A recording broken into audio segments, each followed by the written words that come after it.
చీకటి ఎంత ఉన్నా ఒక్క దీపం చాలు ప్రపంచాన్ని వెలిగించడానికి. దీపావళి పండుగ ఎందుకు జరుపుకుంటారో పేపర్ లాంతర్న్ క్రాఫ్ట్ చేస్తూ వివరిస్తాను. దీపావళి పండుగకు ఎన్నో కథలు ఉన్నాయి, కానీ అందులో ప్రతి కథలో ఒకే అర్థం దాగి ఉంది. చీకటిపై వెలుగు గెలిచిన రోజు. రామాయణంలో శ్రీరాముడు రావణాసురుని సంహరించి అయోధ్యకు తిరిగి వచ్చిన రోజున ప్రజలు ఆనందంతో దీపాలు వెలిగించారు, చెడుపై మేలుకి విజయ సూచికగా. మరో కథలో శ్రీకృష్ణుడు నరకాసురుని సంహరించి భయం మరియు దుఃఖం నుంచి ప్రజలకు విముక్తి ఇచ్చాడు.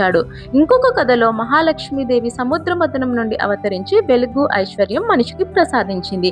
ఈ అన్ని కథలు మన జీవితానికి ఒకే పాఠం చెబుతున్నాయి. మన జీవితంలో ఎంత చీకటి వచ్చినా మనలోని ధైర్యం, నమ్మకం, ప్రేమ అనే వెలుగుతో వాటిని జయించాలని.